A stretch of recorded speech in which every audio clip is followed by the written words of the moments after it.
Okay. All right. Thank you. Hi, Mark Everett. And so welcome. And I would first like to, and there's Lori as well, like to have the committee members amend or approve the minutes of the in August was our last meeting, wasn't it? Or what? The last meeting, whenever that was. Yes, Yes, I okay. so move. Okay. We have a second for the approval of the minutes. Yay. Okay. And all in favor, please raise your hand. There you go. Unanimous. Thank you very much. So do we have, given today's agenda, I did send it out in the last half hour. I hope you guys got it. Yeah. By email. I would like to ask you if you have any conflict of interest with today's agenda. No, No.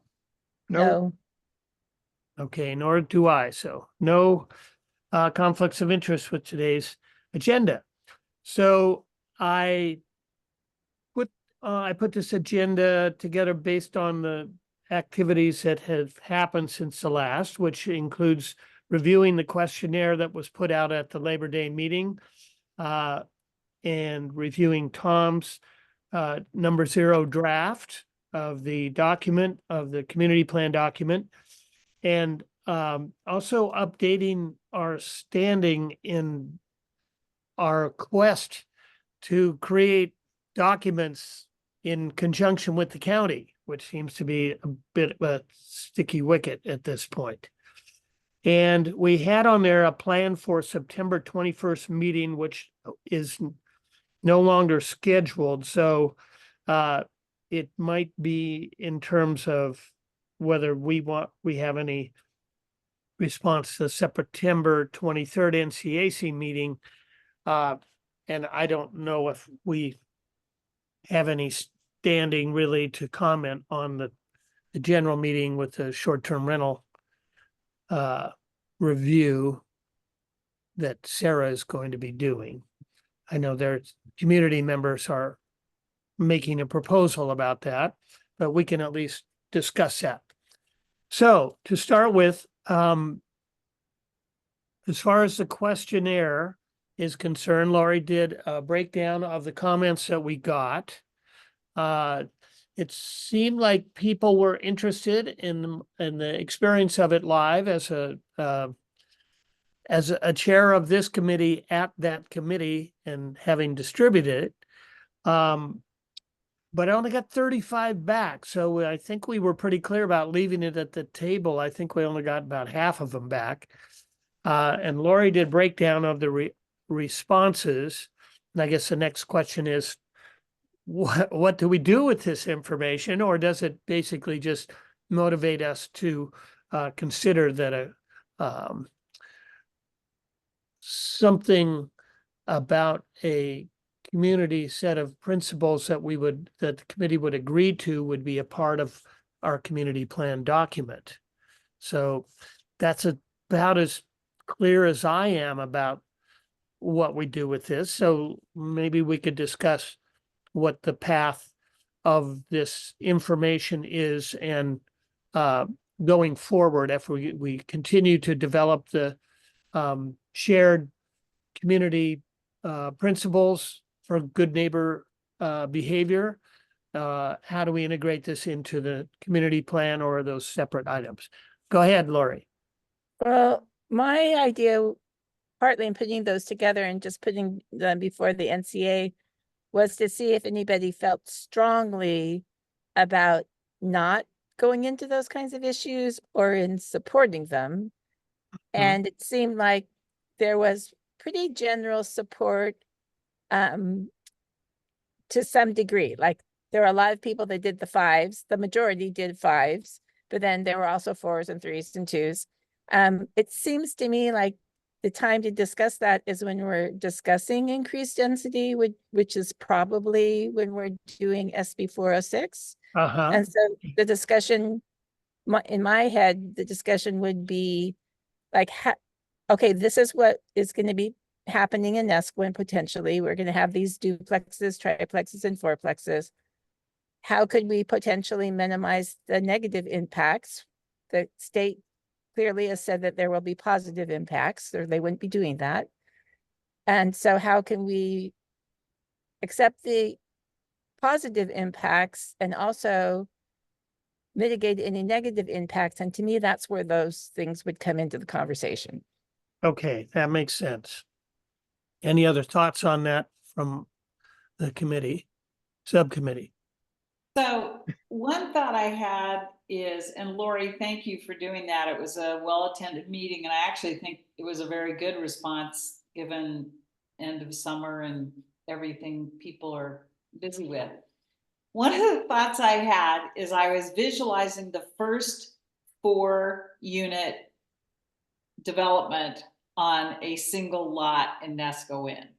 And I think this is just a function of age, but having been there when things are happening and you're in the moment and suddenly your neighborhood is going to look a whole lot different, it occurred to me that maybe what we should think about, and this would be some kind of an ordinance, but it's an innocuous ordinance, and it would be hard for me to imagine that it would be controversial, and it'd also be an ordinance we could throw up to Sarah and say, really, can't we even just start with something like this?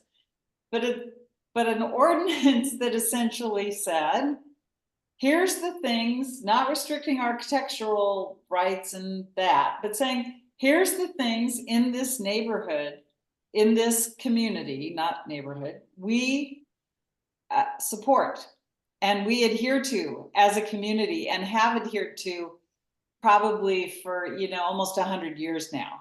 Mm-hmm.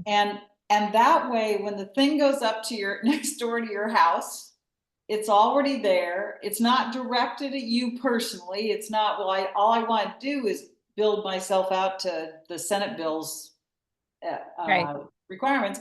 It's just kind of here. And to me, I just throw that out there as the idea that I had about it would get an ordinance rolling. It'd be really hard for me to imagine that becoming the subject of a lawsuit. Gosh, these people in Neskowin adopted an ordinance to be kind and thoughtful to each other. It's practically a headline in the Oregonian.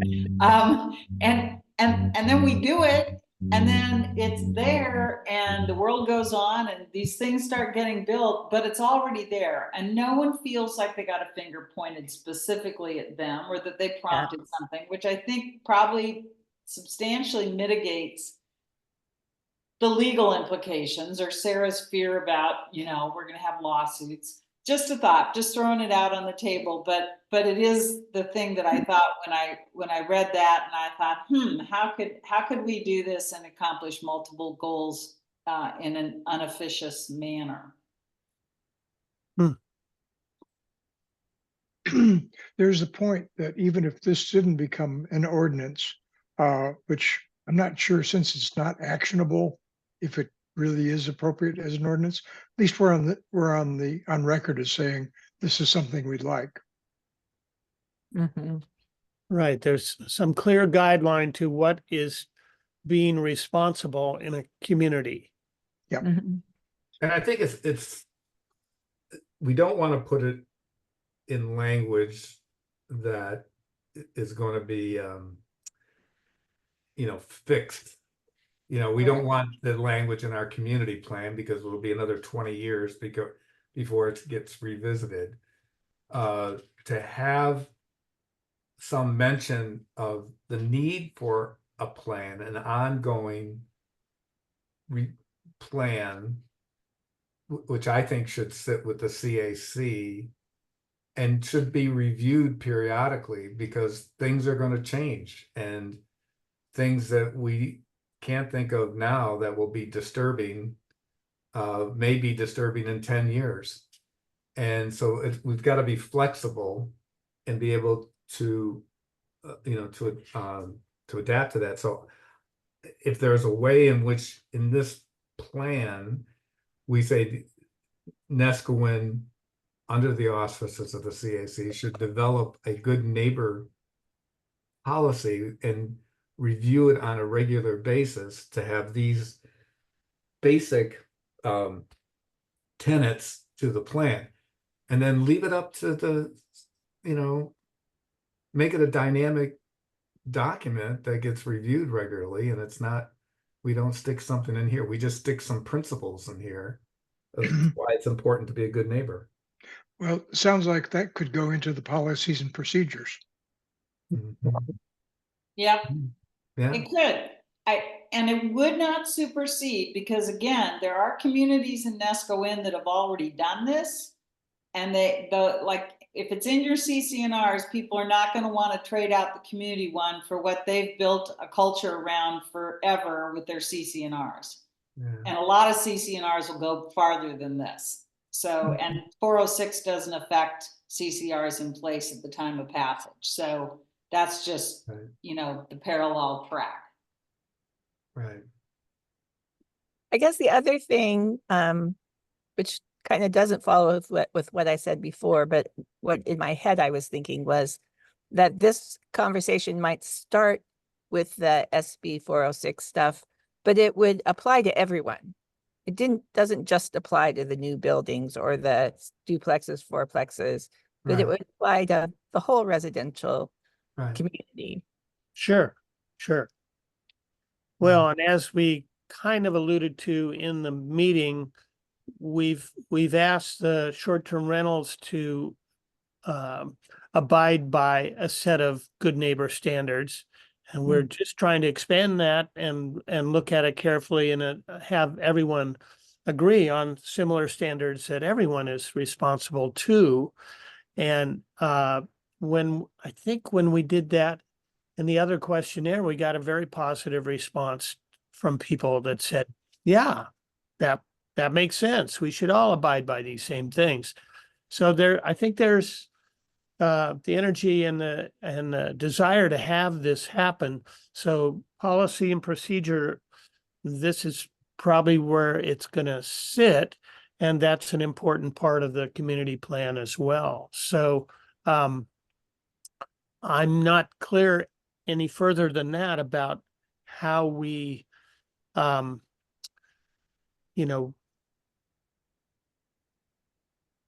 what we describe this as, so that we make sure it happens. But Well, I think Tom's saying it could be in a policy group, the bylaws group that's taking on policies and procedures. I mean, we could maybe insert it someplace in our vision statement, and that's as a community that will live, will live by a good neighbor policy, as agreed on or something, but that could be in a vision statement. The other reason why I think it's important to not have it in the community plan, and I know, what we approve in terms of land use ordinances, the comprehensive plan things, only pertain to Neskowin within the community boundary. And by the way, Tom, there's a correction that needs to happen in the plan, because we don't have a growth boundary, that we have a community boundary.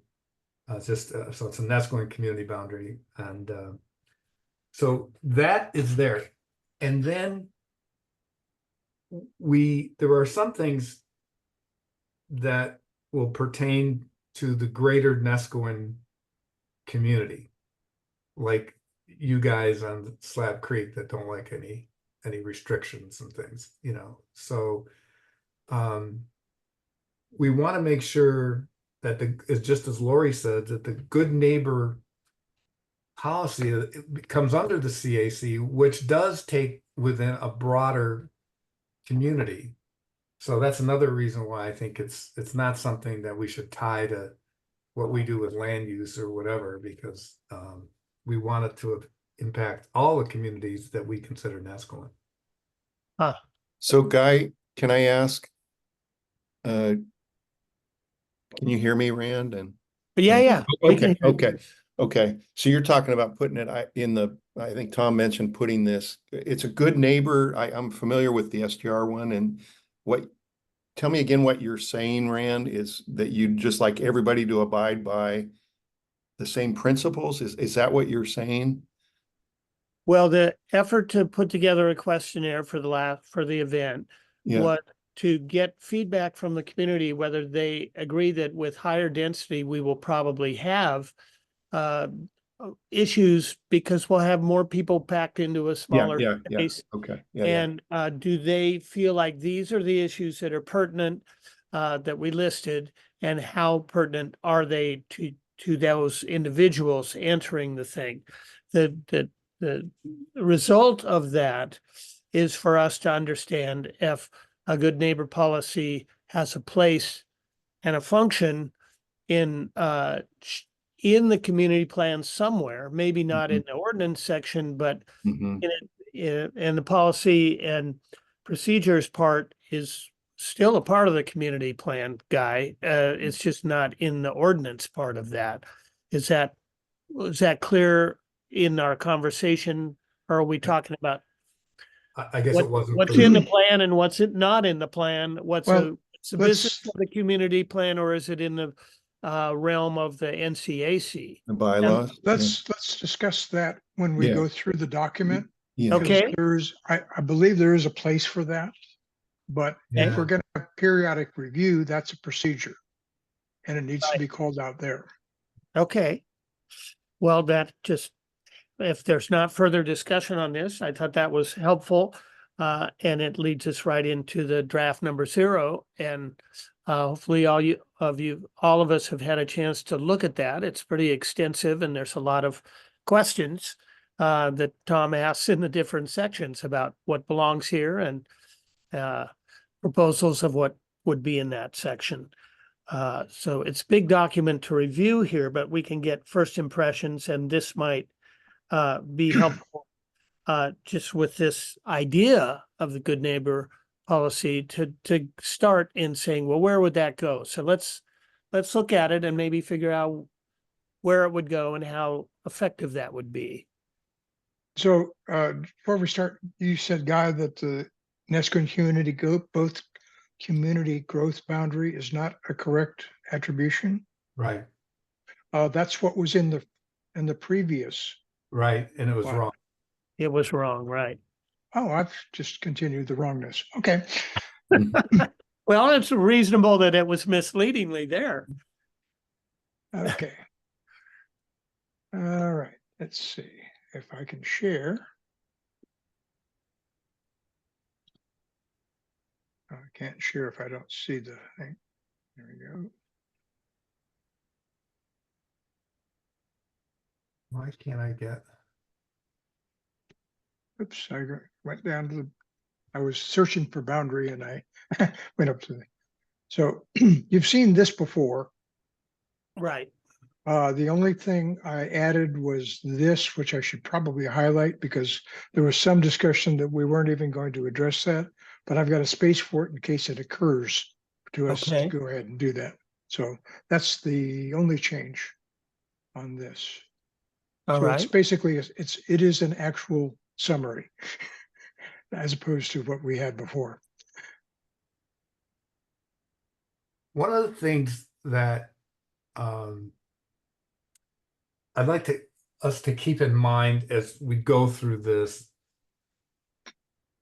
one of the functions to me of the community of this plan is to kind of say this is where Neskowin is at a point in time, 2024, 2025. And it's kind of a historical document that people will go refer to. So what was the whatever during this time?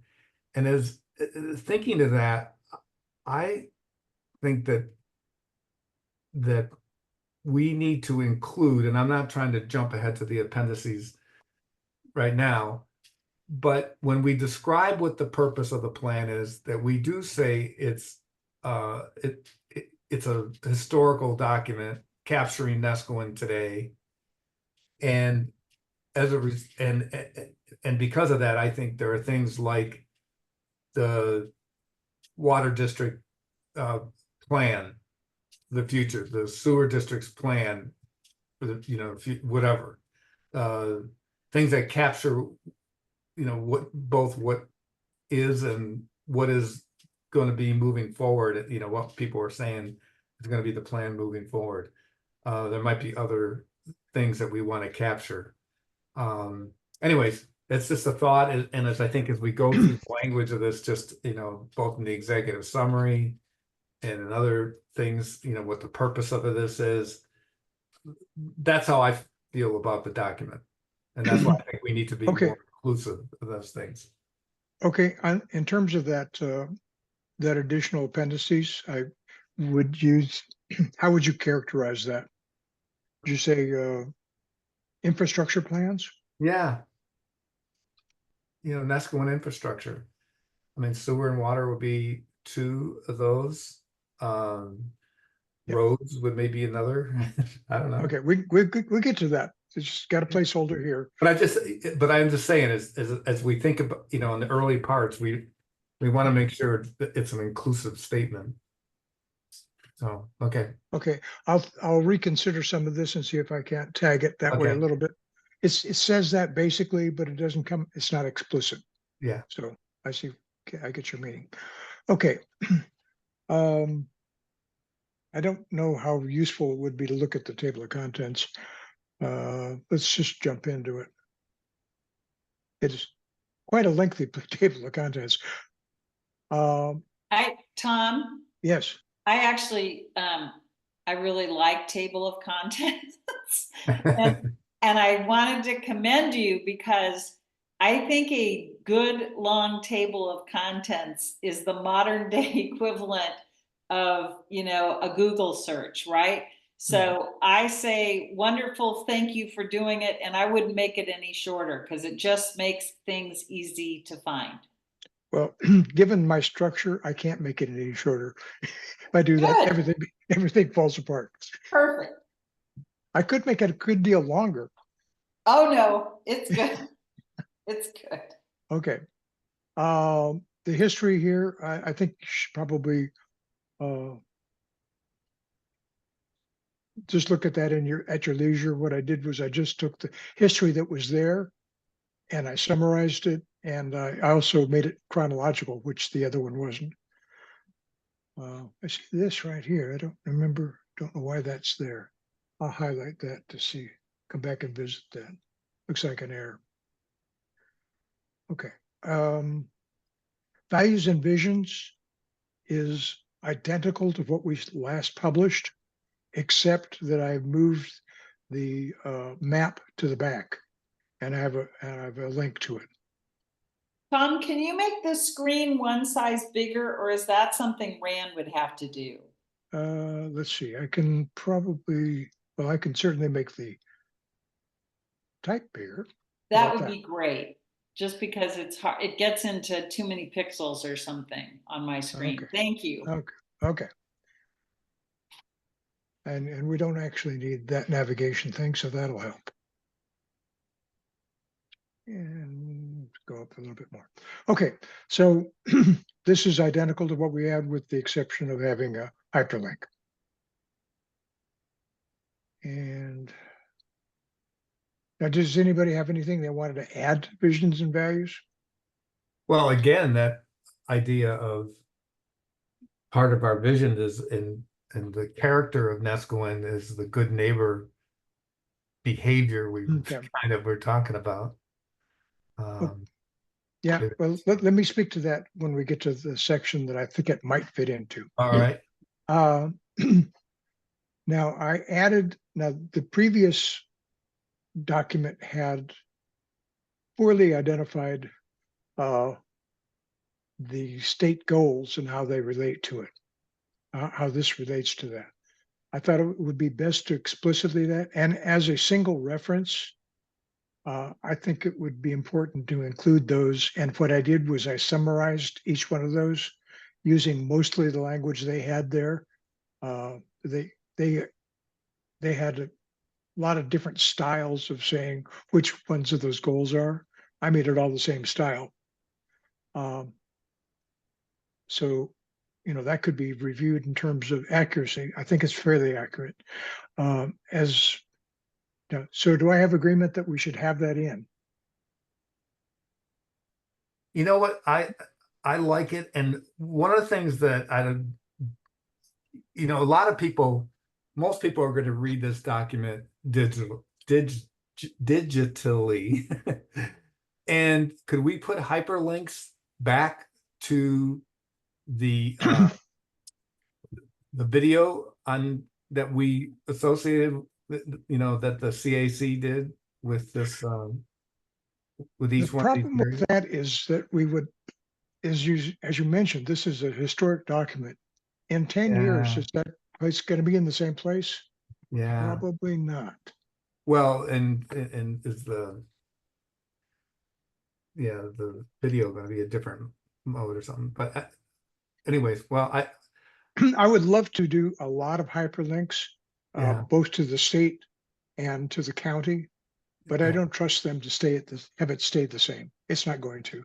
Yeah. And having a broken link in a document is worse than not having a link at all, in my opinion. I get it. Yeah. So the only links I have in here are internal. Yeah. Okay, so I didn't hear any disagreement. Could we mention that Neskowin specific information about the land use goals is found on the NCA website? If they're in, like, somehow just reference that there is Neskowin specific information on the website about these goals.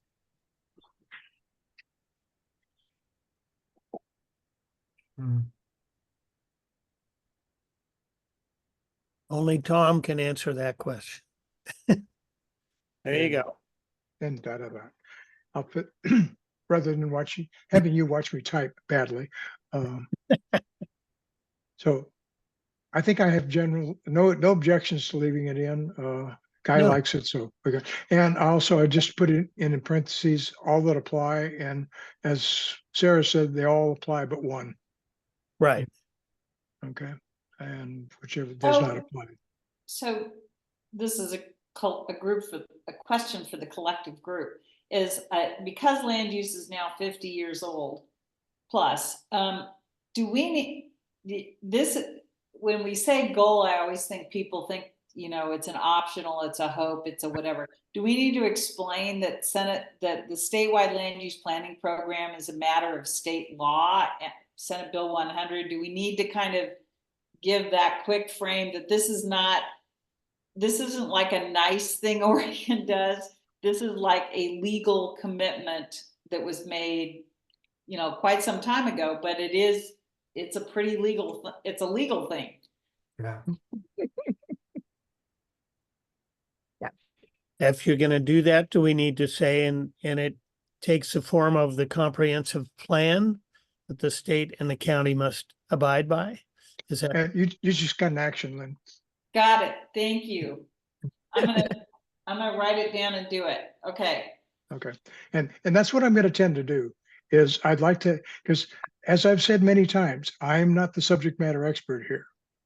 I do documents, but this stuff is new to me. I'm learning a lot, but somebody who's learning shouldn't be steering it. Okay. Okay, and anything else to do with that? No, that's good. Okay. Piece. Okay, so and let me back off the just so you can see all of them. I've got a section on the impact of SB 406, and this is, I'm plucking this out of the air. I'm assuming that the SB 406 is going to impact the residential and only the residential Neskowin zone. Is that a correct assumption? Yeah. It was difficult for me to know what specific impacts are. Wow. And I'd like to have assignments for doing that. Or maybe R3 doesn't need any changes. I don't know. Maybe it's already high density. So Is it affected at all? I want to save someone some time with Senate Bill 406. They do, I'm struck by the fact that we never got anything from the county on Senate Bill 406 other than Sarah's presentation. I'm also struck with the fact that it's the subject matter of potential, friction, frustration, and litigation.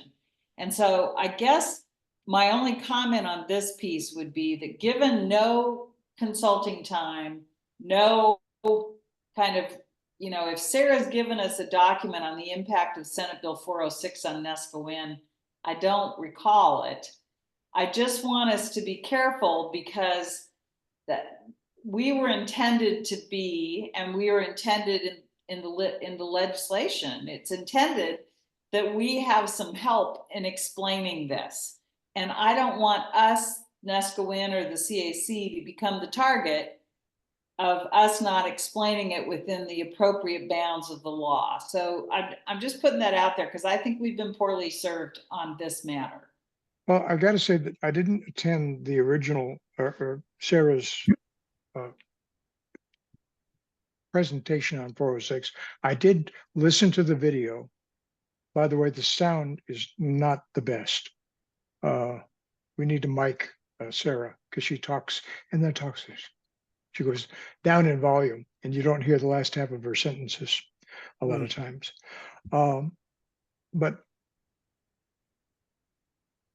if we had some actual inputs, that would be nice. I didn't get anything really from the 406 other than things are going to change and we're going to have duplex and triplexes. This is about all I got out of it.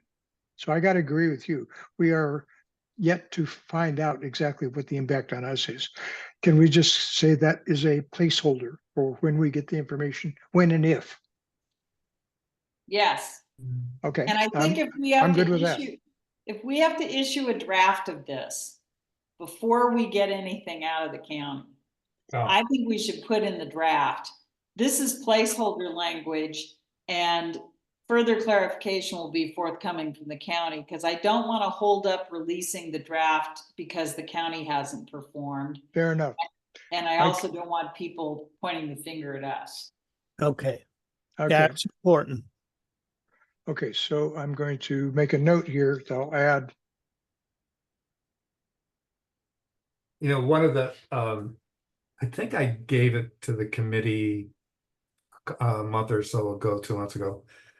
I was trying to work with the purpose language of NR1 and NR3 to emphasize that these are the primary purpose of these zones are for residential. And I know we've been spanked by Sarah, they just don't want to take on changing any of the outright uses like farm and forest for these residential zones. So we're just trying to, put some weasel words in there or something just to kind of emphasize it. And I think actually, and I brought this up with Sarah several times, 406, given the fact that it's about increasing housing density, that there might be a way when apparently these consultants have been hired, or DLCD folks, that will be able to emphasize something about our residential zones are for residents, not for farm use or other kinds of uses. So we'll see. I mean, I'm holding off on, I'm kind of waiting to see what we get on 406 language, and then hopefully include some of our purpose language that says, these should be looked at as primarily residential. Okay, so I did summarize and what the various zones are. So I made a reference in that in the SB 406 section. So this is a reference in an appendix. Mm. if you'll look at that in your copious spare time and see if there's anything I need to modify on that. Basically, I just took the first sentence, maybe two, of what was there, and then just made it into actual English. Yeah. Hard to see. It's not clear on this. Say again? Oops, I just made it. There we go. Now I can read it online. Yeah, guys got issues with anything that's not 42 point. All right. Anyways, I'll figure it out. Okay. So, So, oh no, never mind. I got it. Okay. back on the page that started with the SB 406, where you had the R1 and R3 and the different things. Yeah, I'm If we getting back to truly it. are thinking, Yeah, okay. if we're really thinking about this as a draft that might get released, and I think under the R3 impact, Yeah, it should have question marks, just like the Neskowin RR and the preferred approach are. We should just have question marks there. The only thing we really know is that in R1, we're going to be allowed duplexes, triplexes, and quadruplexes that we didn't have before. Yeah. Right. And so in R3, I think we should just put question marks there. Personally, we don't know. Yeah, we don't. We well, don't. I'll just replace it with question marks then. Yeah, I don't remember in that 406 presentation saying which zones are affected, which I kind of expected. No.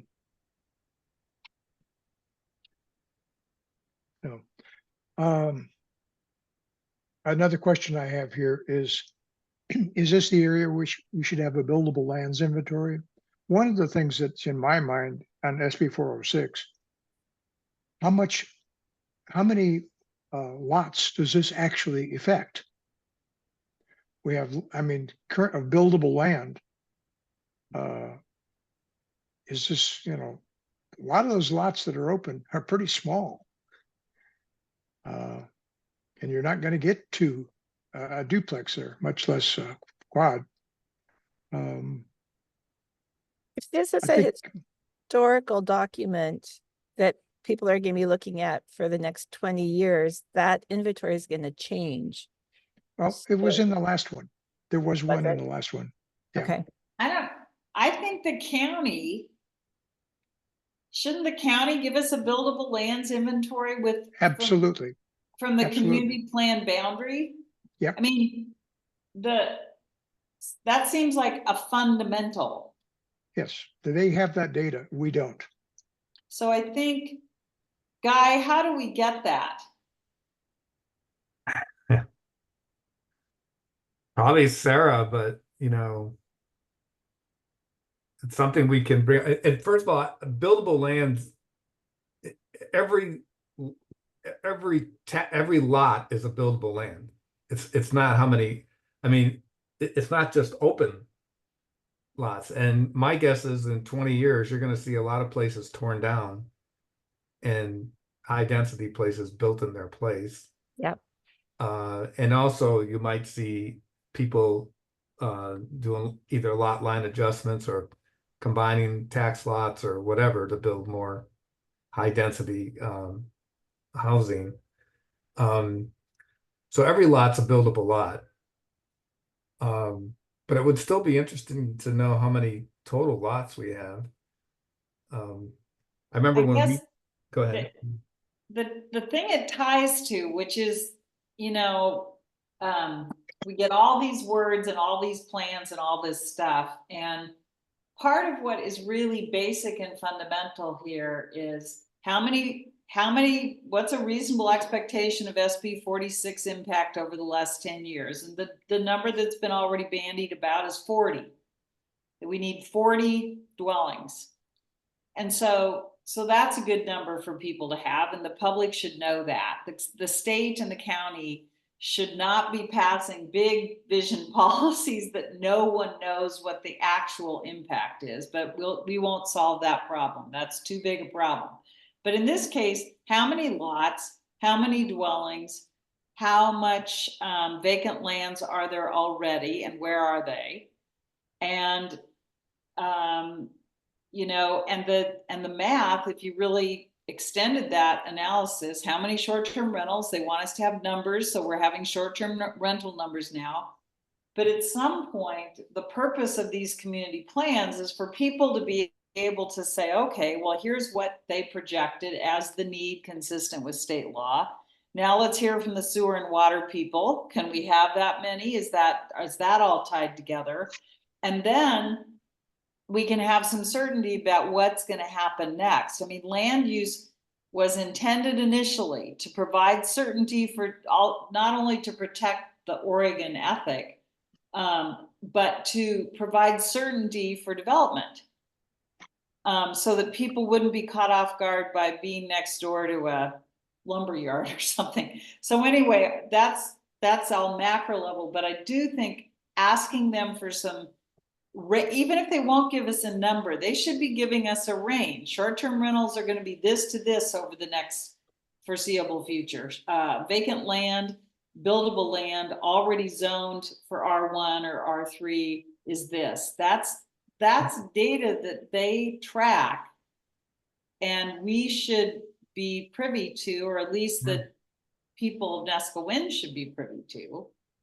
Yeah, no, we can ask Sarah about that. I think it's a great thing to have here, and for a whole lot of reasons, have this data in here. So, but I think Sarah's the one who can produce it. And there is a housing coordinator for Tillamook County, and that's where the data would come from.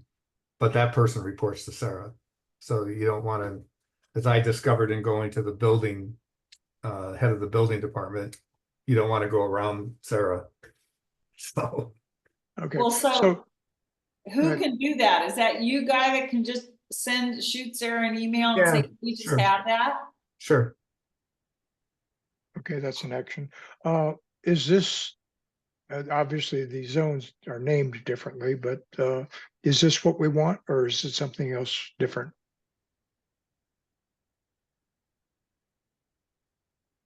I think this is what we want. Okay, this was in the previous community plan, so Or something, Sarah or her staff may want to lump this differently, but that we have to hear from them how they would change those categories. I don't know where they're going, both with short-term rentals and also with the housing law. I think don't we have recreation natural as well? yeah, there's additional ones. Yeah, This is just old, so that's all we have, or that's all that's been located.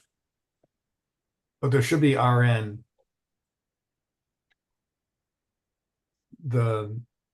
Yeah, but that's just what it is. It may not be updated because it's in the old plan. Oh, I got you. We need the update. So I've pasted in the old one, Okay, and that's just as a tickler for, we need a new one. I think the biggest change, I don't think the U.S. Fish and Wildlife had purchased the land that's now the reserve areas and until 2001.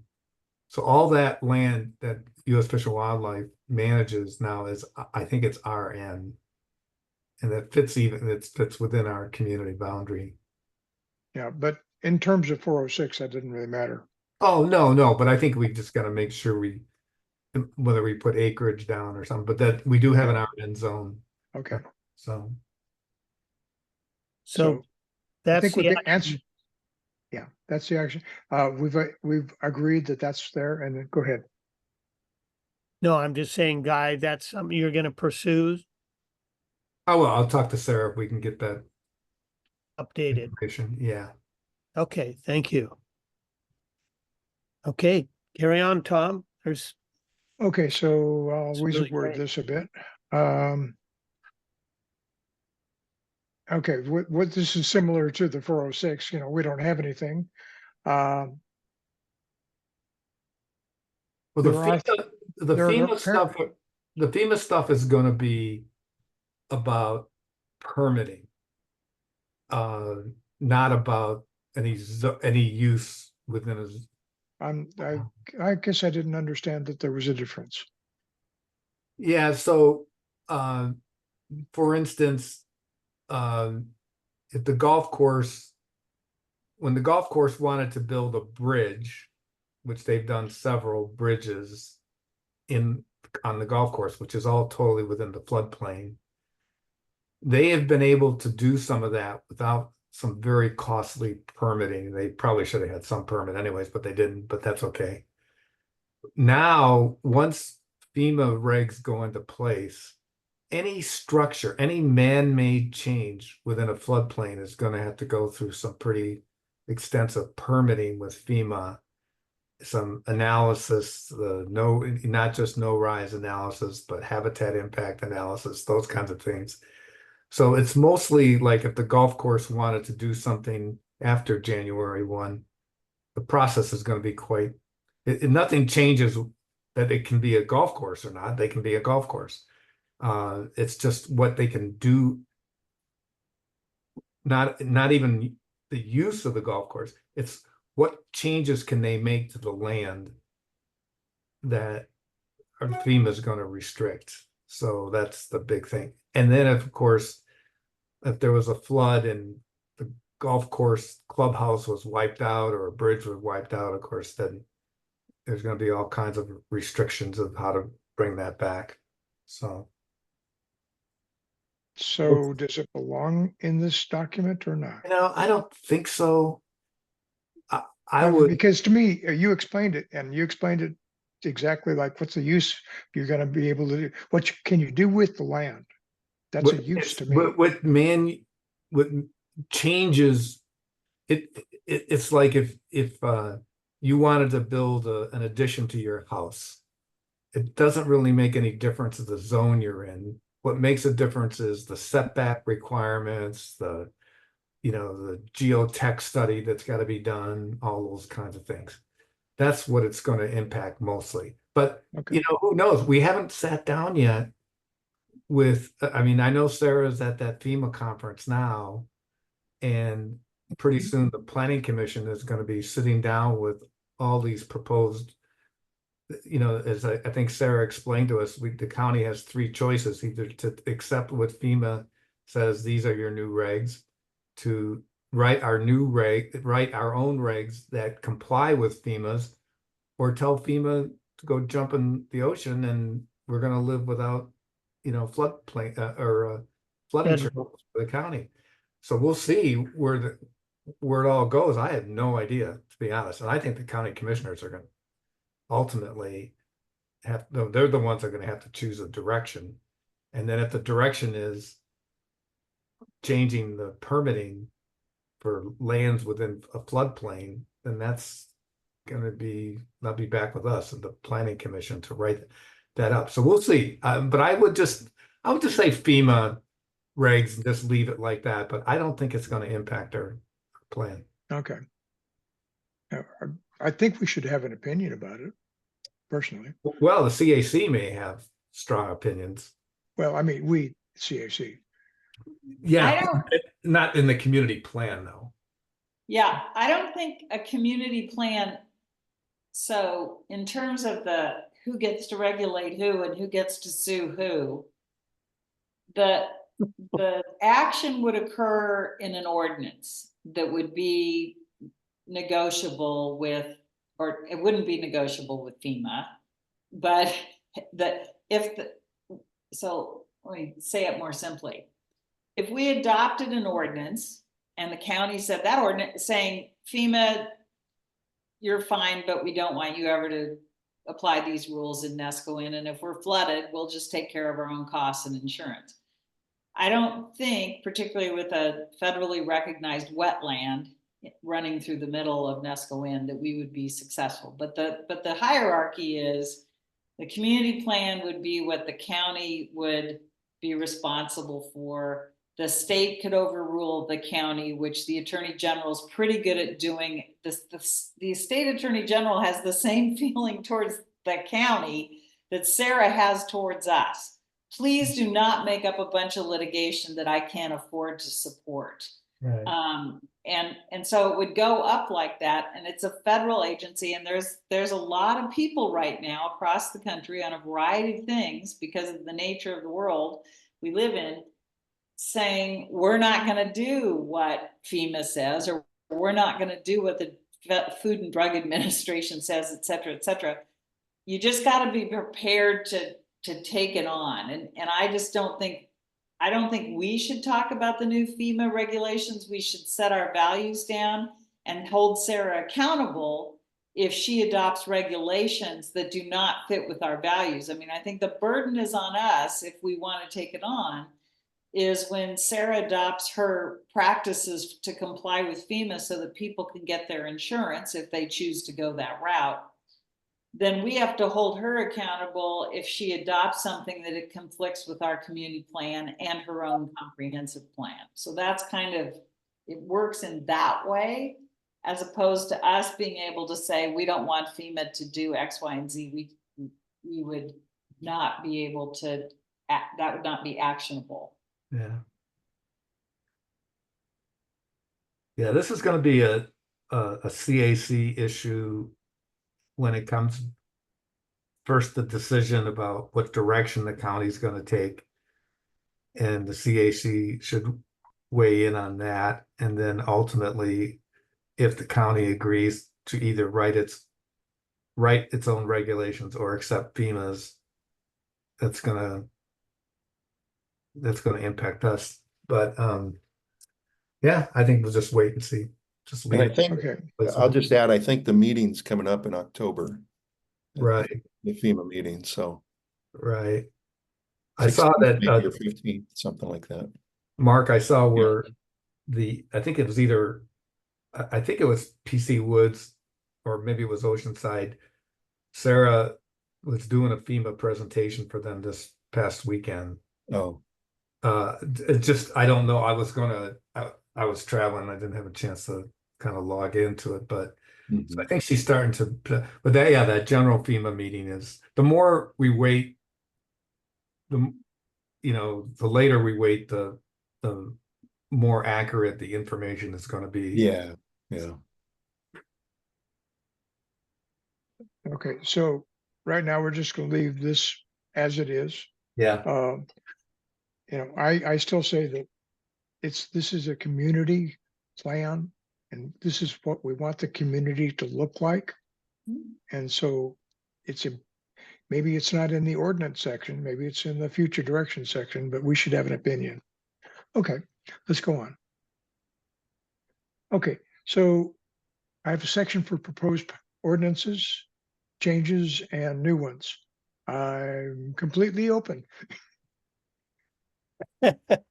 Take it. Well, this seems to be where we've been stuck at this point, and it's a little discouraging that it just doesn't. It seems to be a one-way street. We can come up with stuff, but none of that has been accepted as not being some challenge to the county. So, any opinions on where this is going, Lynn or Guy, that we can get any traction to actually propose anything?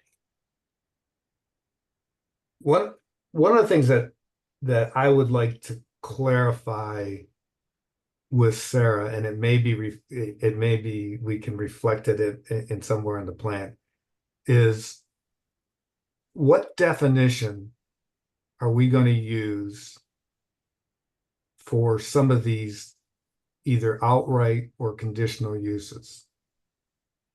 I would like us, I mean, apparently we can't remove farm and forest from outright use in all of our residential zones. Farm, the definition for farm use is in the comprehensive plan. Now, I don't know how open Sarah is to us talking about that definition of what farm use, we'll never take farm use out of residential, but maybe there's a way in which we can impact that definition in the Tillamook County comprehensive plan. The interesting thing is there's no definition for forest use in the comprehensive plan. So that is totally unknown. I mean, the state has some definitions, but the county doesn't. So we don't even know what forest use is within our residential zones. The power transmission, things like that, language like that. I mean, I would like to have at some point with Sarah and our committee, and I would like our committee to say, we need to be more definitive about the meaning of some of these terms. And again, and speaking from my experience with the Tierra del Mar situation, it was not a unanimous vote as to what the definition of Utility. utility was. I mean, but even when the definition was pulled out, it says it's something that serves the local population, and you could argue, when the Tillamook PUD comes and puts a telephone pole or a cable or a power pole up by on your land or something, that's required. Facebook putting a cable over to Asia was a stretch for me, and especially since once it hit land in Tierra del Mar, it went straight to Prineville. So I think that's where we should go. I mean, we're not going to win taking things out. I don't think there's anything we want to add in. Maybe there are. We've always been looking at the negative, but I just want these things to better defined. And let's see how far Sarah's willing to go with that. But Guy, haven't we been asking that question for several months now of her? Well, I think we've been asking, can we our original thing, Lynn, that you and I did was say, here are the uses that make sense in the residential zones, and here are the ones that don't. And then we got that kickback saying, well, the first thing was, well, I sent it to county council, which you know what that is. That's the dead letter file. And so it wasn't going to be looked at. And then ultimately she said, look, we can't afford another Measure 56 claim. We're not going to do anything that would even possibly cause a Measure 56 claim. So removing anything, and then you can imagine, I mean, I can think of one person in Neskowin, as soon as we remove forest uses from a residential zone, that person is going to bring us to court. So it's just, it's going to happen. There's a couple things just to think about, Guy, in that regard. So first of all, the way the land use system has worked for decades is if a small community, particularly an unincorporated one, begins to make rules and things that threaten or are perceived as a threat to these highly adjudicated terms like farm and forest land. Yeah. I would say there is lots of definitions of forest land, and the question is, which one is your county going to use and where are they going to use it? But to me, it seems like we have a hard time doing things that the county is not willing to do and that they are not willing to enforce on behalf of an unincorporated jurisdiction.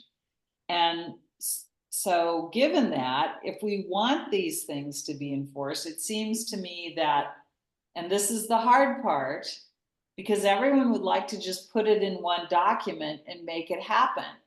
But in practical policy, Neskowin North, for example, has been monitoring at the ground level at the Planning Commission development for the Neskowin North subdivision number 2 that was envisioned in the 60s. And they just monitor it like crazy and appear when they need to and speak up when they need to and bring their resources to bear, which they haven't had to do yet. But to me, I think that the challenge is, so when the Facebook comes to Neskowin and says they're going to build something because it's a utility or something, the strategy we would want to adopt is to make ourselves bigger than we legally are. And that would be to go around and get other unincorporated counties to join us in funding opposition in a very sophisticated way. Because I can tell you, Lynn, that there was huge opposition to the Tierra del Mar Facebook thing, and even from some statewide and national conservation groups, and there were big time lawyers. I mean, there were more lawyers at these planning commission hearings than you'd find in a courthouse. I mean, it was heavily litigated in that sense, and and by the way, the definition for farm use in Tillamook County is different than it is in the state level DLCD. Right. But so that it seems to me that there is some flexibility. Now, it doesn't mean that someone will come along and say, you're taking away a use. But there is no definition in Tillamook County in the comp plan for forest use in the residential zone. So that's something I just said. All it is something we can bring up with Sarah. Do we have some flexibility in defining some of these terms? What we're concerned about. What are you willing to live with? I mean, and that's all I think we can do. And you're right. I mean, if she says no. Is that a conversation with her? Isn't that as simple as a conversation with her? Yeah, oh yeah. No, I think our committee has that conversation with her. Yeah. Okay. If I can just interject just one comment, I think that in my perception, I think you're asking really challenging and hard questions of them. And I'm not sure that they're ready to give answers yet. Yeah.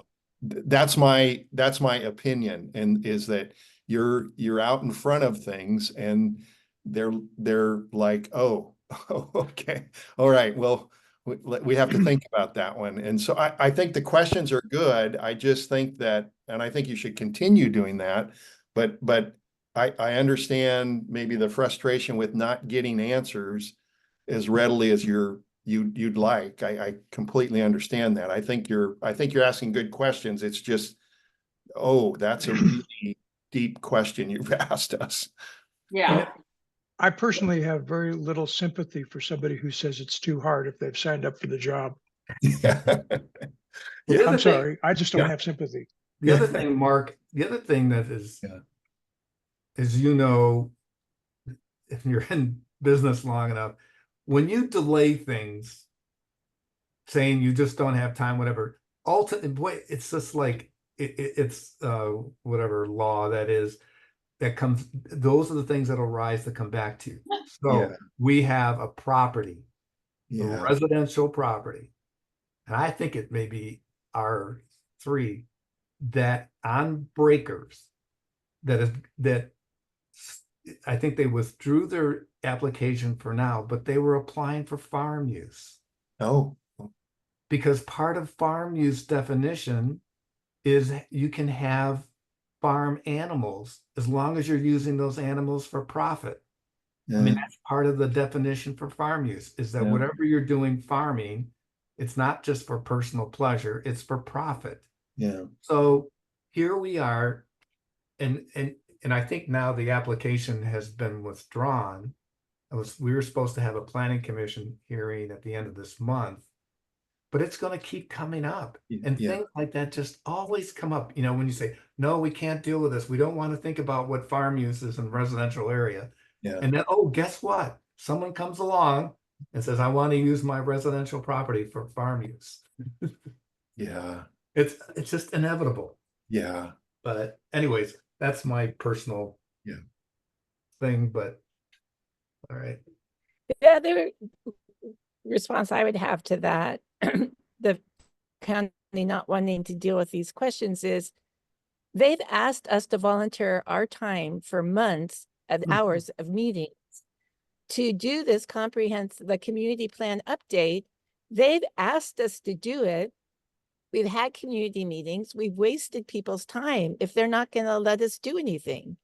Like they have given this assignment. We're doing it at no cost to them. They owe us the respect of answering the questions that we're asking them. Or they should just say, this is lip service. We want you to do a community plan, but we're not going to do anything with it. So don't waste your time. Resubmit the one you've got. So, That's my so I just have to say, Lori, that I couldn't agree with you more at all. I think that it is, and with the usual Oregon caveat that there aren't any bad people and no one's working, deviously here. But at the end of the day, the county needs us to do this. This is a state requirement. They have to do this, and they got us to do it. And here we are. But they don't like to say no. They don't like to say we can't do it. They definitely don't like to say we can't figure it out. And I think I firmly believe that at some point, people will notice this and take back their counties. I mean, to a certain extent, I don't mean take them over. I mean, they'll get actively involved. They'll run for office. They'll do the things that are required to make the system have more integrity, or more responsiveness, maybe is a better word. And so that has been my hope for quite some time. But I also think we have to be realistic. We have not achieved getting an ordinance discussion or format or anything out of Sarah now in months. We need to finish this project before Thanksgiving. Our last community plan, what we should all take solace in, is the last community plan. I think even without people forecasting it would have this impact, but it left us in a good position for Senate Bill 406, for example. Not perfect, but good. And Sarah was pretty upfront about saying that. You guys got it right, and now it's going to serve you well. I think our greatest position is to get this document done, make it as tight as we can. And we can, as a community, go to the county incrementally and ask for ordinances. But right now, they don't even want to comment on whether they're responsible for roads or not. Pick your issue in Neskowin. I mean, they did do the short-term rental thing because they knew they had to do it and it affects their revenues. But other than that, I think we will not be successful attaching ordinances to this community plan. It's, mid-September. We have to get this out to the community. We can look at and continue to talk to Sarah about what could we do. We've got no direction from her on that issue other than don't get me sued. So I think we should proceed. And if we see an opportunity going forward, including next year, to introduce an ordinance that we think is advantageous to the community, I don't think there are any barriers to doing that. The document can't accomplish it all. It wasn't designed to accomplish it all. And we can continue to be actively, which is what I thought the the Citizens Advisory Committee group was planning to do, is to monitor policy making and influence it as it develops at the county level. But I don't think we've been successful so far, and it's very hard for me to see success in the next 8 weeks with what they have on their plate. Yeah. Hey. Well, it would be nice if they would be honest and say it's just not important enough. I just agree. I just No, no, no, no, wholeheartedly no. If they don't find time, if they don't find resources, it's not important enough. You said it yourself. If Yeah. it's important to them, they'll do it. If it's not important to them, they won't do it. They're Right. not doing it. They're not doing it.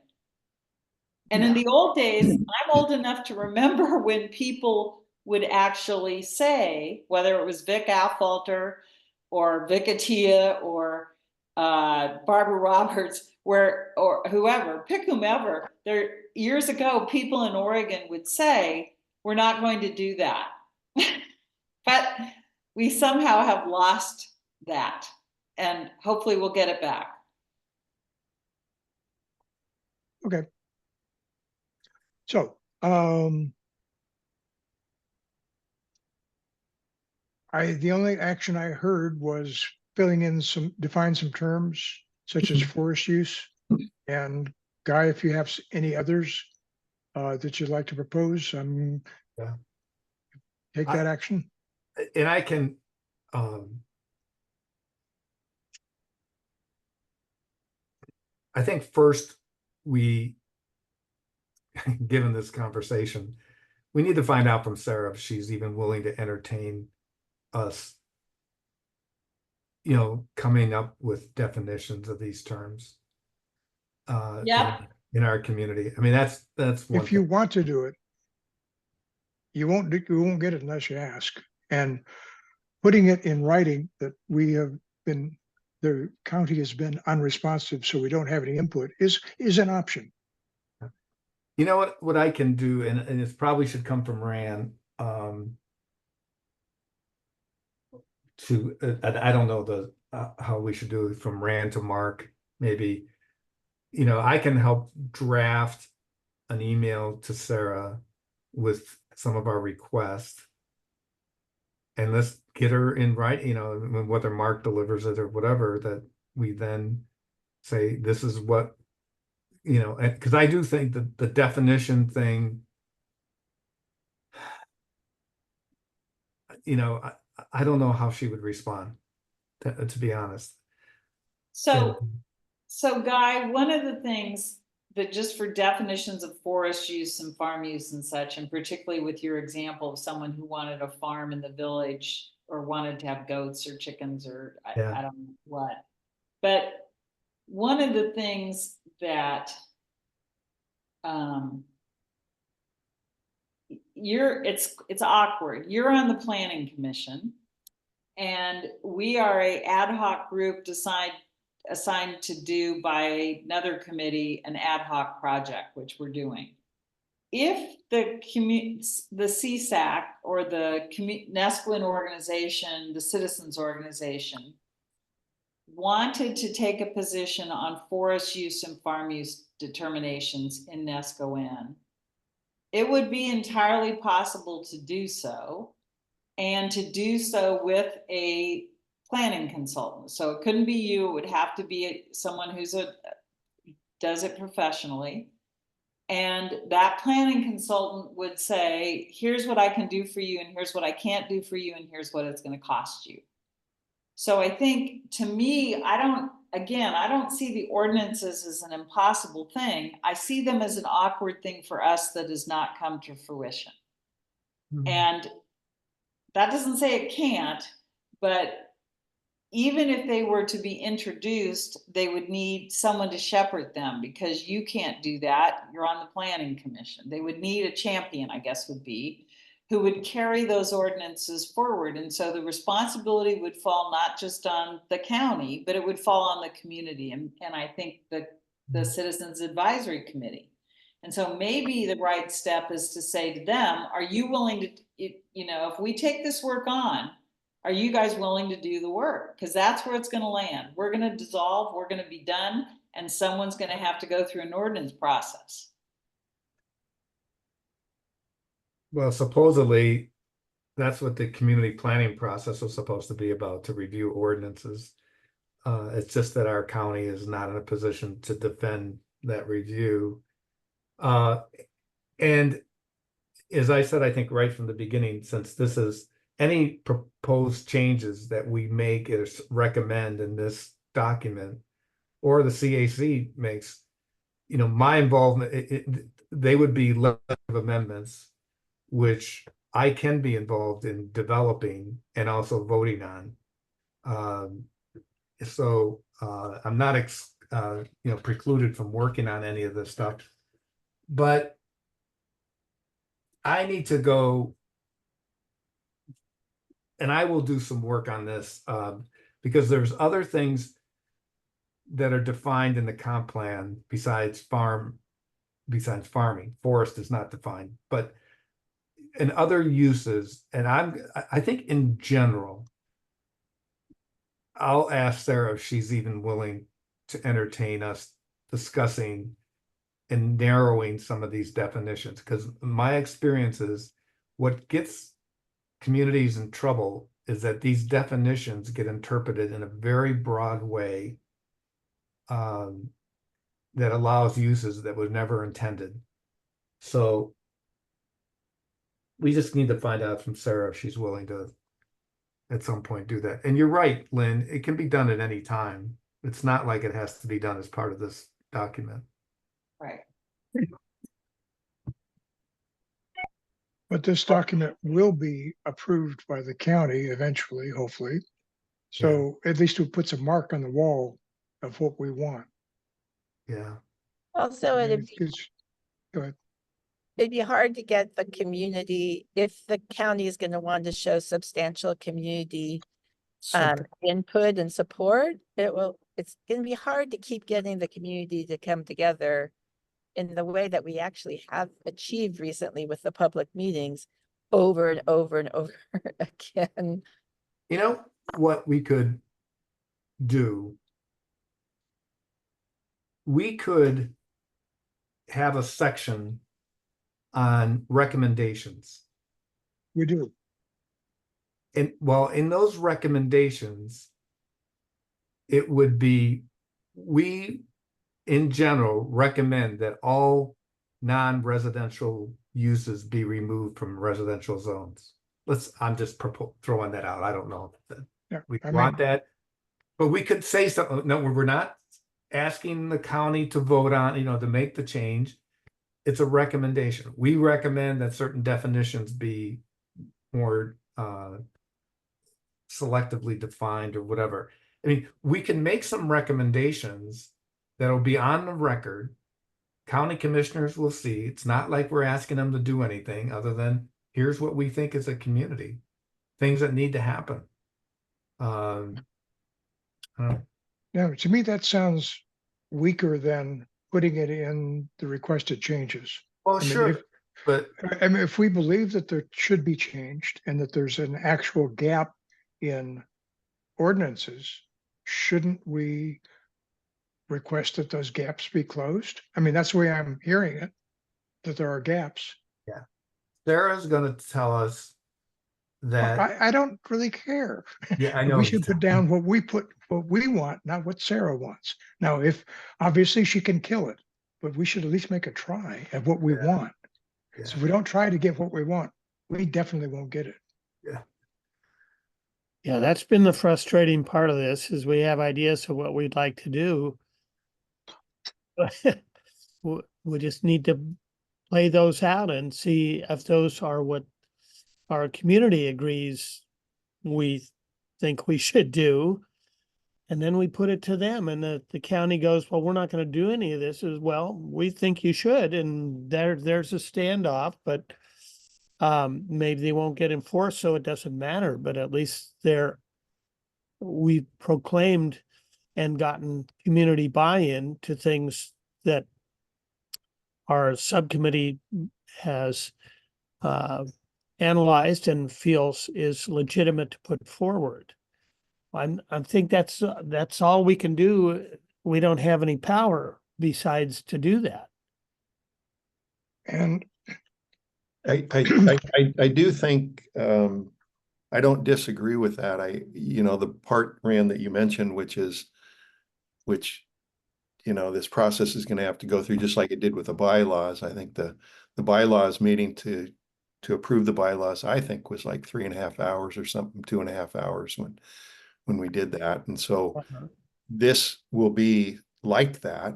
And it could even be a couple of meetings. I mean, depending Sure. on what people know and what, and so you are the group that's doing the work on this and recommending things that you believe you've heard from the community.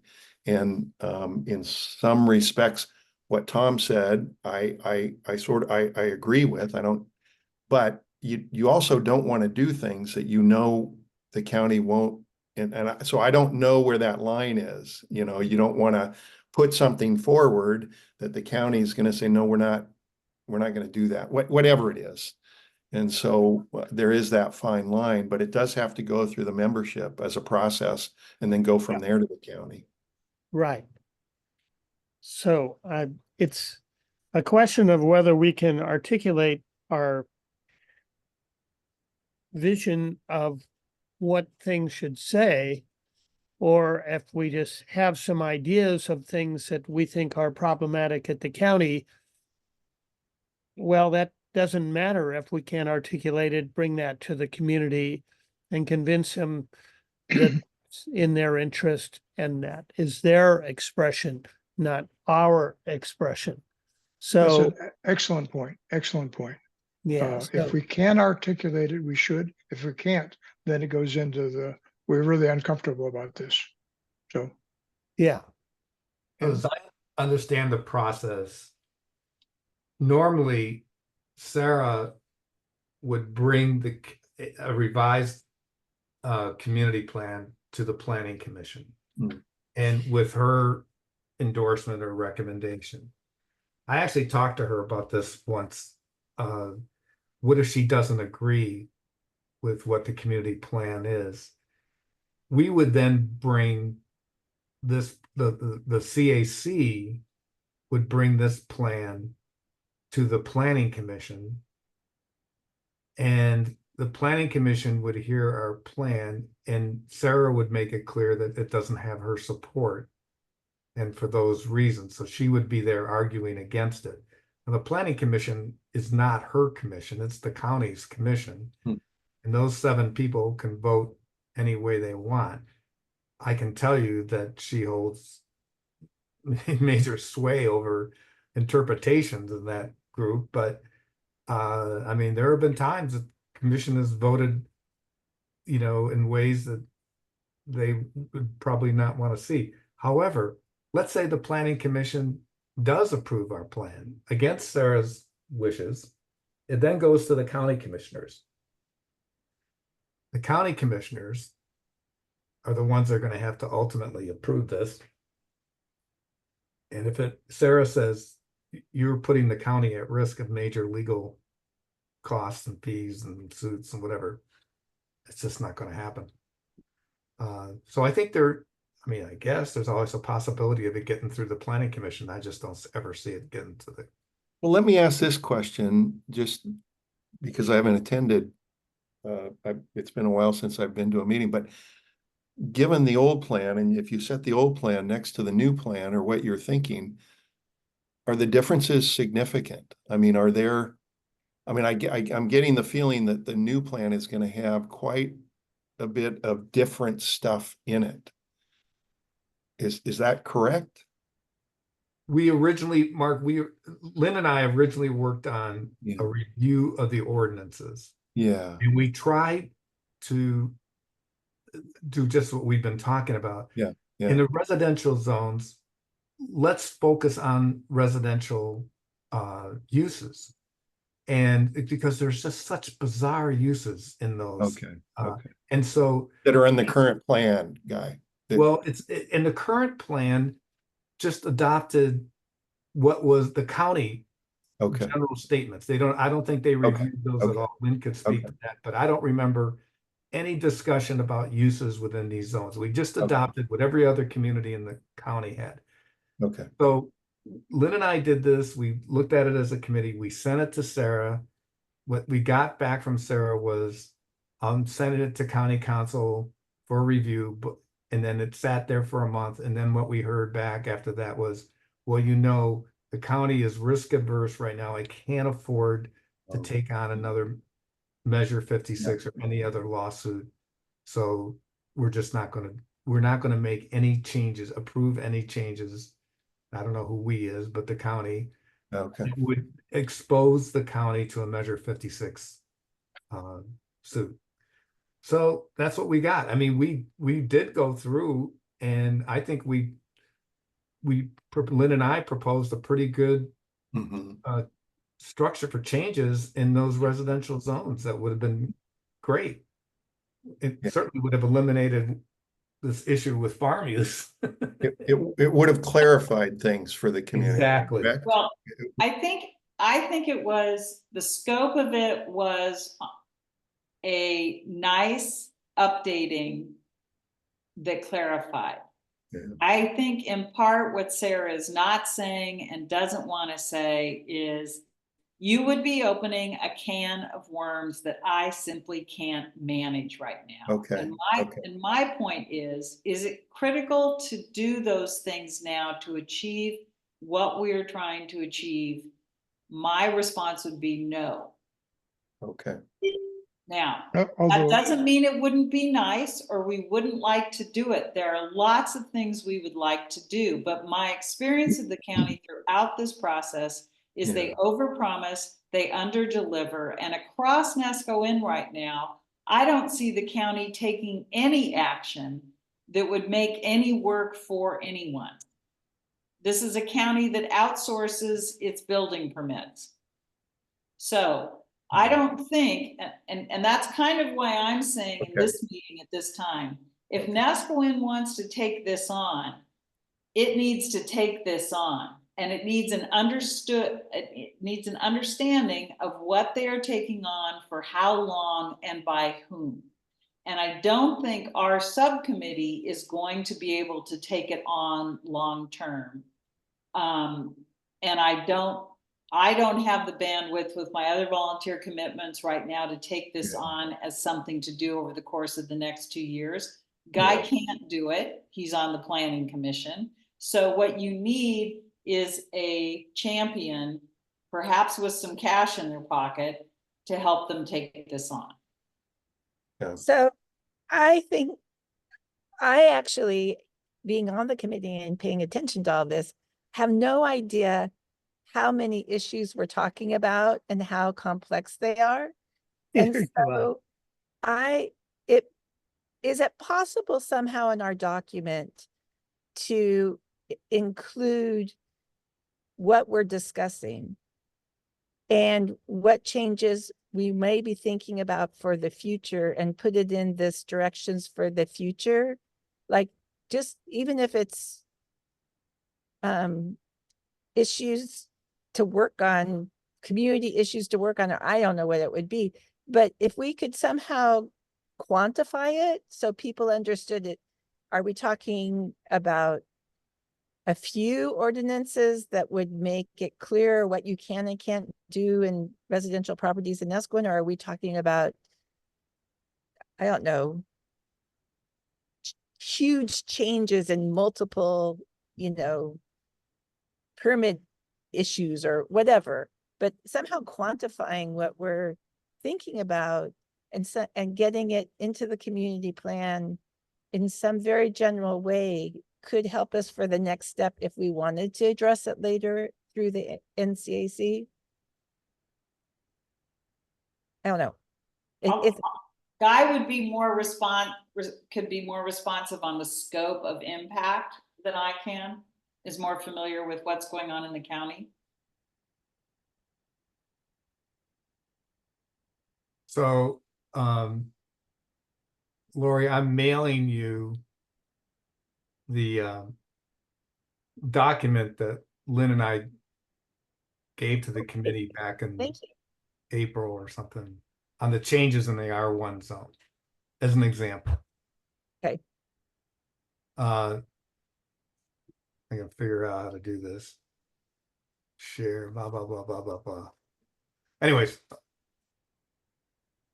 if you send it to me, I can put it on the website and send out a link on the Google. Because if it's a document that we're discussing, we should have it as a record. Yeah. I thought we had done that, I guess, but maybe not. I didn't put it up. If you had somebody else put it up, I wasn't aware of it. yeah. Okay. Send. Trying to do this in a way that I've not done before, but. All right. Well, hopefully it'll get to you, Tom. I just sent it. Okay. Thank you. That'll be helpful. So that was the R1. I'll send you the R3 too. Okay. I just got something and see if I can read it.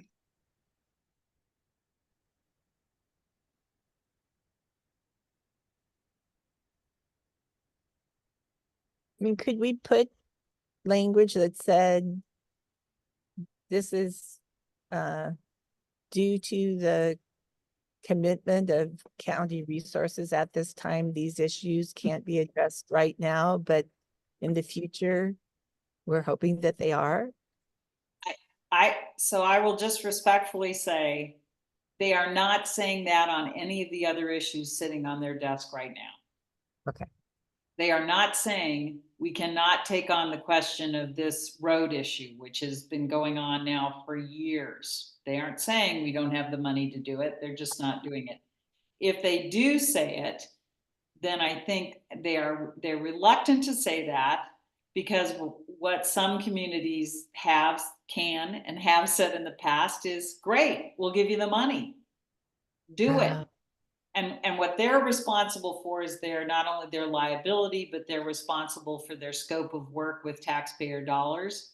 And so, that's where we get, and again, we're a 400 member community. Right. Yeah. Okay. I appreciate your perspective. Well, I wish I didn't think all that was true, but it is my experience. Yeah.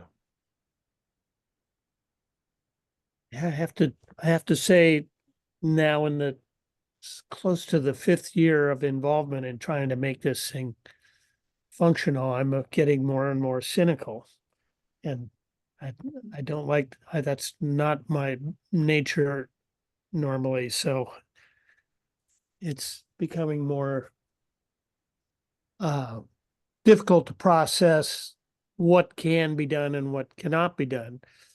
And I was pretty encouraged by the vision and values in the meetings and the response of the community to the proposals.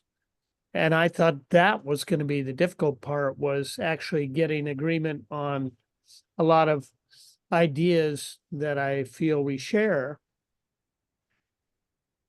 And then it's just kind of ground into a halt and nothing's getting done. So, I mean, the document is being developed and I mean, the committee is getting things done, but as far as moving forward in the next step, it just seems like the foot's been in the air for 3 months. And so, trying to sort out what to do to have our own body be able to move forward regardless of the county's ability to do things is definitely a source of tension for me, personally. I have to get in my car and get to another meeting, but I'm gonna pick up my phone on the way there and connect. And Tom, I have my assignments. I will get them to you this week, and I look forward to the discussion. But I'll try and reconnect once I get in my car.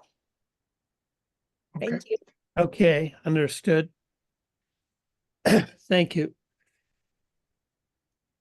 Well, part of this agenda is to understand, we have a meeting set for the 23rd that would be the follow-up meeting to this. I think part of it was to understand if we could do more.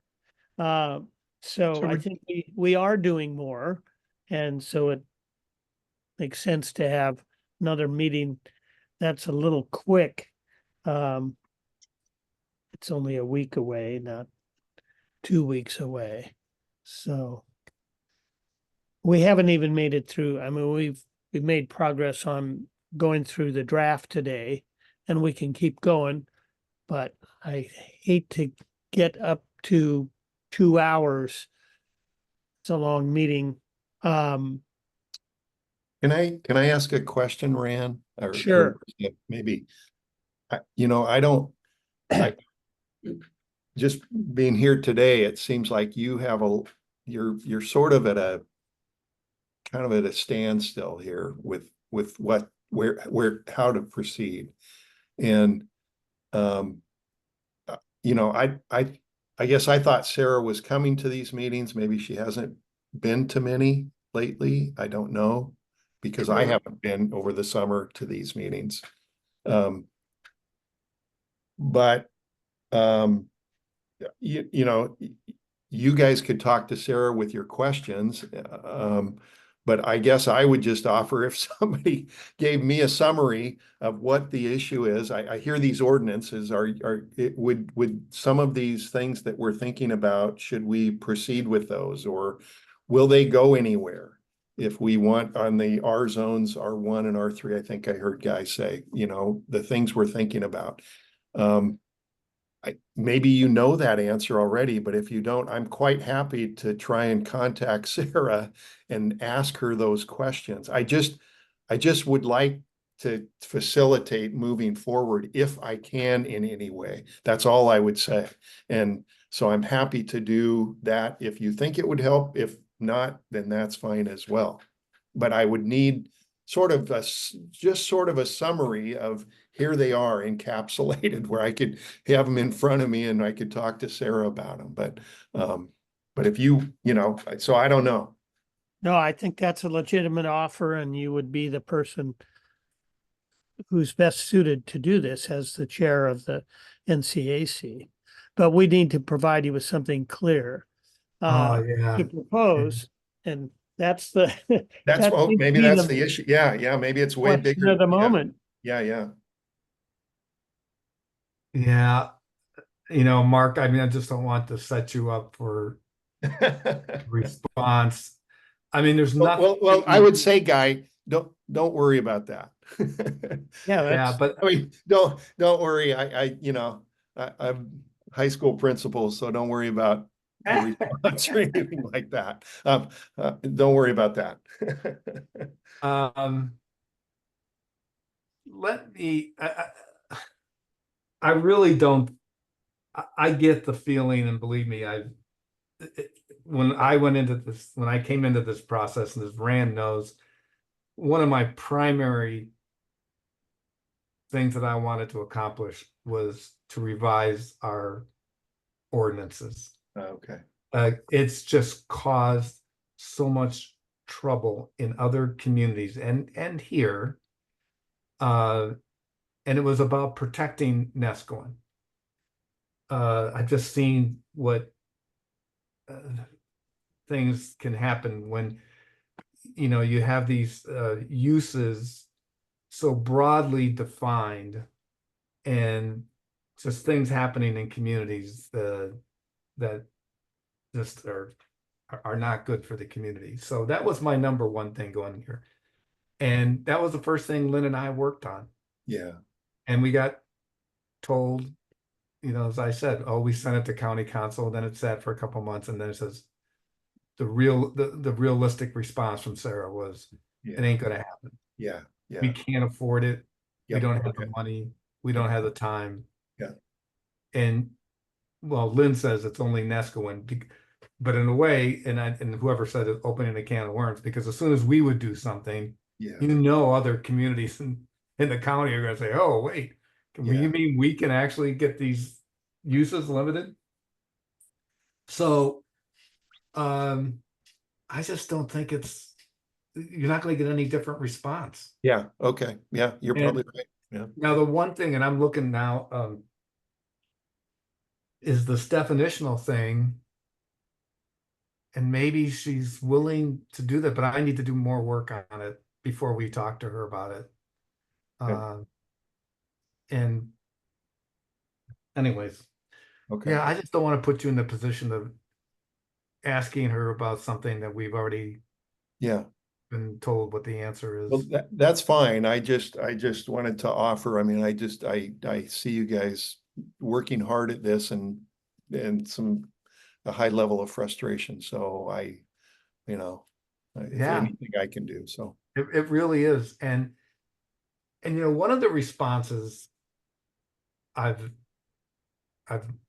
gotten from Sarah is that if the STR thing didn't take so much money to defend, they may have been more open to taking these Measure 56 claims. Um, And it's even the risk, what's the probability, what's the risk of somebody on an R1 or an R3 zone saying, well, wait a minute, I want to have a public park, and a miniature golf course on my lot. I mean, who's going to think of that and put the money into filing a legal claim, Yeah. But they don't even, I mean, I think that's a low risk, right?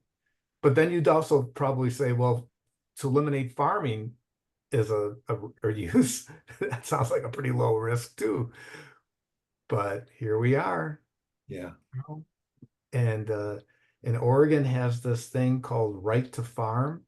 It's Yeah. like, it's back in the history of Oregon. I mean, the right to farm is kind of the most sacred right you have in Oregon, I think sometimes. So I think that's what they're afraid of. And yeah.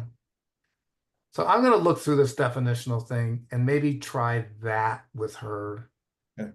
And I think I can have a conversation with her a little better about that because we have shared so many of these issues at the Planning Commission that we'll see what she's willing to do.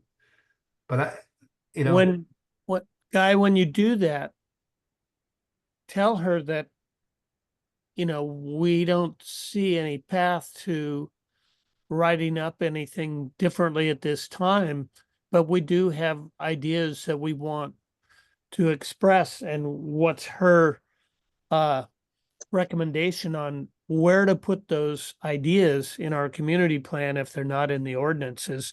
Where the hell can they exist? Where it's legitimate, the community can read and acknowledge and support that. Yeah. If it's not in the ordinances. Yeah. Okay.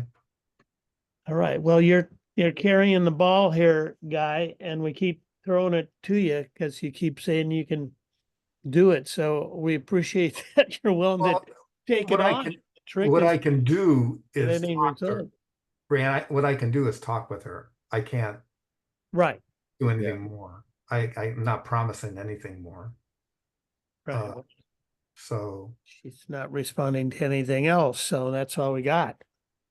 and remember this, and I know it's discouraging, that we can't make some of the changes we want. Just the idea that we're getting our community together, the whole preparation, the people who watch those videos, thinking about the issues, thinking about our community together, the values and vision statement, the things that come out of here, the historical documentation of where Neskowin is at this point, the sense of community that it develops. We are a community. We do have a plan, a general plan. Yeah, there are some things in this plan, the things that the county ordinances, which, we're probably not going to be able to change, but it doesn't mean that the plan doesn't have value. And I'm not saying process is more important than product, although you have a lot of people like to say that, but it's a good process and it's a good what we do, like at the meeting on Labor Day and other meetings we're going to have. And when people look at the document and read this, we're going to ask them to vote. As Mark said, we'll probably take different sections at CAC meetings, and it's going to lead to great discussion, I think. Yeah, I think so. So yeah, and not everything will happen the way we want, but and I also think, and that's why I thought about the recommendations, that we can make statements about, we've been limited in changes we can make because of the county's risk averse position at this point, but here would be our recommendations for change. And we could submit those too. They can do with it what they want. So, Where, Guy, I got a question for you. There was recommendations made in the last one, which were not acted upon, but the recommendations stayed the same. Why is it different now? Is there a different process? And I think that's another thing our committee needs to do. I went through and pulled out all the recommendations that were in the 2001 document, and they weren't all under one category, one place in the Yeah. document. They were everywhere. So I put together a whole list, and then I sent that list. Remember this? That's Yes, another thing that hasn't been done. it's actually in this document. I sent the list to Sarah and said, would you can do it quicker than me, Sarah. Would you go through this list and say what has been accomplished and what's not? And we still haven't got that back either. so she said she did send something on that. Did we see what she did send? She did it verbally. She didn't give anything in writing, as far as I know. Yeah, because she said, yeah, I did respond to that back in April or something. Well, So- I don't remember. I I thought don't she said remember she- getting it. I thought she said she did as well, but Yeah. at the last meeting that I was here when she was here, I thought she did say she sent it, but It didn't look like what we thought we were Oh, okay. going to get. I think I remember that conversation. I don't remember the details, but I do remember thinking, I would not have guessed that that was the answer. Okay. And so I think we missed it because it didn't meet our expectations. So Tom, you have that document that I put together. of Yes, all- actually, you missed a couple. What? Yes, you did. I haven't put them in yet, but I want to make sure that I should. And I think we're pretty close to our end here, so I wanted to make sure that this is the previous policy requests. And what I've done here is I've characterized the community request, and then I'm going to put in here what the county response was. Ah, So we'll have a we asked for, we got. So we can at least have a document as to what happened last time. And I did that. I set that up for all of them. Obviously, I don't have the response there because I don't know what they were. But Yeah. we now have a place to put the fact that we were rejected or accepted. what the recommendations continue to be, even if they are rejected. Yeah. Right. Yeah. So this document has recommendations, but the recommendations don't have to be approved in order for it to be a recommendation. That's the way the other one worked. Does this one work the same way? Or do we have to have them approve what we say should be policies? That's the I have a question. I also have a question Yeah. about in the county response, if it was approved, disapproved, or ignored, Right. or Yeah. just not acted on. Not ignored is Yeah. probably the wrong question, more, No but not action, acted maybe. upon. Declined to consider or something like that. Something Yeah. fancy. Or we have no, but anyway, but I'd still like to have that question answered because that's really important as to how we structure this document. Are we making recommendations which may not fly, but they're still our recommendations? Right. Or Allow is us it to not, move forward. or is it like the other, or is it not the same as the other document, which had recommendations which did not get approved? So to me, we're open here, reading the last one, that we can propose whatever we want. And it may get refused, but it's still our plan. Right. Okay. Are you looking for something, Guy, or, I am. Oh, sorry that I missed. ah, Sorry. There's a couple just right at the end, and I haven't, the as after 8.3. there were some missing ones in there. I'll verify it, but I believe there was a couple missing. Okay. I have a very small change on page 14. Let's see. That I can email later, or we can just, look, We'll just do it here. it was Oh, page and the other 14. thing, before we go, I want to make sure I get the right nomenclature for what our area is. Page Gonna 14. step away. I'll be right back. Okay. What? You want There, to on change? page 15, go up. We're on 15 now. It had to do with barbecue smoke. Go up. I think it's a page before this.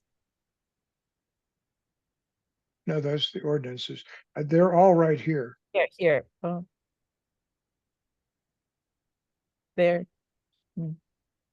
See, there, this one, where it says high density residential areas will have standards to manage noise, barbecue smoke. I would like that to be kind of broadened, like maybe outdoor burning or outdoor smoke or outside. Oh, gotcha. Because barbecue I just, is one thing, but bigger question, bigger, more broad, more, like outdoor. less is more. I took away barbecue and that now it says just smoke. Okay, Awesome. good point. Thanks. And Guy, what should the actual designation here? I've forgotten already. Community growth, is it? What It's is just it? no growth, No That's- growth. Community boundary. community it. boundary. Okay, There you go, fixed. CB. okay, that's a search and replace. Okay. Okay, what I'll do is make the changes I talked about and then put up R1. I should be able to do that. I don't know if I can do it today or not, tomorrow or the next day. Okay. Well, it was great to see the document fleshed out more and realize that takes a lot of organizing and greatly appreciate that. That's one of the more encouraging things I've seen in a while. So thank you. Thanks, Tom. It's only what, 31 pages. And we don't have any content in it yet. Right. Well, yes, we're getting hungry for content. Well, thanks everyone for this today. We still have to come up with a next meeting date if we have right now on the calendar the 23rd. And that's pretty close, that's a week away. So I'm open to input as to whether you want to put it 2 weeks out, go with that date. When could we expect any changes that would help inform the next meeting? We have the things coming up from Sarah on the 25th. We have, so just trying to get a feel here. What's a reasonable amount of time to expect some significant feedback at the next meeting? Guy, you've got the ball. How far are you going to have to run before we want to have another Let's meeting? see, I'm gonna do with Sarah, I'm gonna ask her if she's flexible with the definitions. I'm gonna ask her, I'm actually looking through the section on ordinances, on definitions. And one of the first things it says, if there is no definition, if we don't make one up, then it's the standard use. And I'm thinking there might be things that we could define for ourselves, but anyways, blah, blah, blah. But I gotta find out how much flexibility we have on definition. Remind me what else I'm talking to Sarah about? Well, you're going to get an updating of the existing lots in R1, Oh, that's right. those things. Right. So that's an action that needs an update from the county. And then the recommend, if things that we can't, that the county will not entertain changing, if we can include those in a recommendation. And also, what has she done with the 2001 recommendations? Did she go over those? I think the thing I got back from her, I just saw that it was that we were not ready to review those or something. So do you Somebody think can that find another document. I can't find it. I looked at. I'll look further for any other documents I can find, but it sounds like 2 weeks is more realistic than 1 week for actually getting to have the conversation with her and getting actual answers to the questions that you're proposing. So So 2 okay. weeks is 2 weeks is about the 1st over 30th. or September 30th. September 30th. Yeah. And do we have any conflicts on the 30th? I don't think so. I will be in my car. Right. I'll work it out. I'll figure out something. Okay, so Monday, September 30th at 2 p.m. Yeah. Yeah. So just if I could interject, so Gary, I think you have one scheduled for the 23rd. Yes. So Yeah, we'll, it's already on the website, but I can change it to the 30th if that's what it's going to be. okay. Thanks, Gary. And then the other thing I would just say, Randall, if you can get Gary the agenda Yeah. so that he can post it, I think today was a abnormality that normally they're there and you submit them, but just make sure you get an agenda out so folks can look ahead of time or look at it when they're attending the meeting, but Yes, get that to Gary. I will do that. Yeah. And Gary, I need to get with you and figure out how I can get a pointer on the website, on the web page for a community plan to point at the current draft so people can see what we got. Okay, yeah, we can set something up. Okay, I can give you a pointer. If Well, that's enough. Oh yeah, so in Google Drive, I think I've seen the folder that you're using now for it. So what I can Yeah. do is I can either link the doc or I can link the folder, whichever one is your preference. It's going to have nothing but community plan drafts. So linking the folder would be the least maintenance. Do Okay. that. Yeah, all right. I have one more comment about the actual document, and I can follow this up later if it's better, but it's a minor one. On page 8, it says further acquisition of watershed lands is desired. And I was wondering if there was a stronger word than desired that we could get behind, because it seems like that's really a goal that we're working for and we're not just desiring it. We're like actively taking action on. It's in the second paragraph. Yeah, the it's start right of here. Walker's Fund. Yeah. Is Right there a there. stronger word than we can use than desired? Is considered critical.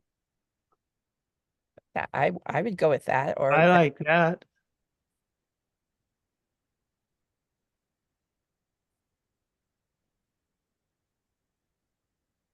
Okay. thank you. I Thanks, should be Lori, for noting that. in change bar mode. I know what happened. Anyway, in terms of the 30th, I will be there, but what I can get done was going to only be done in the next couple of days. I have a newsletter I put out, and that's my deadline publishing. We always But- seem to find that we're running into your other deadline. I'm sorry. Yeah, that's the last issue was 33 pages long. Wow. Oh, good. Yeah, it's a hell of a Uh, news. Yeah, Okay. Well, Thanks, everyone. I will get the agenda for the September 30th meeting constructed ASAP and get that on the website so you can see that and the public can see that. And thanks to Gary for making changes. And I appreciate that. So the public knows what we're up to. And so with that, I will adjourn and stop the recording and do all those things to stop the meeting. Thanks for making it here today. Thank All you. right. Thank you all. Bye-bye. Okay. And where's end the recording? Stop the recording. Leave meeting. Assign and leave. These are new categories I hadn't seen before. Yeah, they changed the user interface because you already knew the other one. So they have to give you one that you don't know. They certainly have. I didn't. Hmm. Do you see an Here's upper left recording? Yeah, there it is. Okay. Got it. There we go.